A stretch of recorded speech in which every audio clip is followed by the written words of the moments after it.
My 20 years of teaching experience can guarantee you one thing, that you can never fail in English. And I'll tell you how.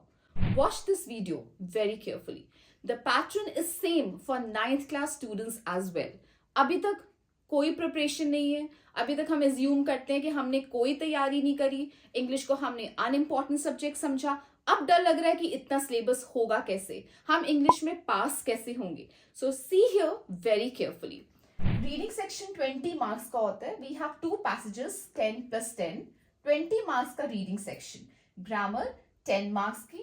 Writing में 2 questions आते हैं, 5 + 5, 2 questions. एक letter होती है formal letter, एक analytical paragraph होता है. 9th class में डायरी एंट्री, डिस्क्रिप्टिव पैराग्राफ, वो भी 5 मार्क्स के ही होते हैं, 2 क्वेश्चंस. लिटरेचर आपके 40 मार्क्स का होता है और ये सारा टोटल 80 मार्क्स का आपका इंग्लिश का पेपर होता है. अब पास कैसे होना है जिन्होंने कुछ भी नहीं करा? पासिंग मार्क्स आपके लिए होते हैं 27. 80 में से 27 मार्क्स आपने लाने होते हैं to clear the exam, to clear the subject. अब रीडिंग के 20 मार्क्स का है. हम एज्यूम करते हैं कि 10 में से आप दोनों पैसेजेस में 5 और 5 लेते हो. वैसे तो बच्चों के अब बोर्ड ने बहुत इजी करा हुआ है, आपको हर क्वेश्चन के साथ पैराग्राफ नंबर दिया है so that you can locate the answer, you can trace the answer कि कौन से पैराग्राफ से क्वेश्चन लिया हुआ है. तो अब बोर्ड ने बहुत इजी पैटर्न बना दिया कि हर क्वेश्चन के साथ पैराग्राफ नंबर दे देते हैं. तो फिर भी हम एज्यूम कर रहे हैं, चलो आपके एक पैसेज में 5 आए, दूसरे पैसेज में भी 5 आ गए, वैसे फुल आ जाते हैं बच्चों के, 10 हो गए. ग्रामर में 10 मार्क्स की ग्रामर है, हम एज्यूम करते हैं चलो 5 आ गए. यहां भी आ जाते हैं क्योंकि एमसीक्यूज भी होते हैं, तो हम 5 लेके चलते हैं. राइटिंग सेक्शन जहां पे आपके 2 क्वेश्चंस हैं, वी एज्यूम कि आपको कुछ नहीं आता लेटर में, आपने फिर भी कुछ भी अंडरस्टैंडिंग के बेसिस पे आपको फॉर्मेट आता है, आपने आप बना के आपने आंसर लिख दिया, आपने लेटर में 2 ले लिए आउट ऑफ 5. एनालिटिक पैराग्राफ बहुत इजी कर दिया है बोर्ड ने. वहां पर आपको कितने हिंट्स होते हैं जो आप एज इट इज उठा के you can write it down as हम एज्यूम करते हैं. 3 आपने ले लिए एनालिटिक पैराग्राफ में. It comes to 5.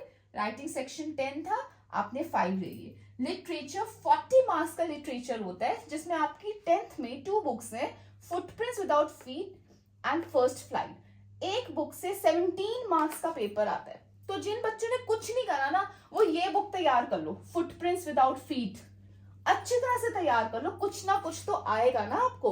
समरी तैयार कर लो, थीम तैयार कर लो, and the book is ready. कुछ नहीं जिसने करा, समरी तैयार कर ली, आपने 17 मार्क्स का समझो कि लिटरेचर तैयार कर लिया. अब तक आपको कुछ ना कुछ समरी जरूर आती होगी, थीम आती होगी. कुछ नहीं आता ना, तो समरी एंड थीम पढ़ लो, कैरेक्टर स्केच पढ़ लो, आपकी बुक तैयार हो जाएगी.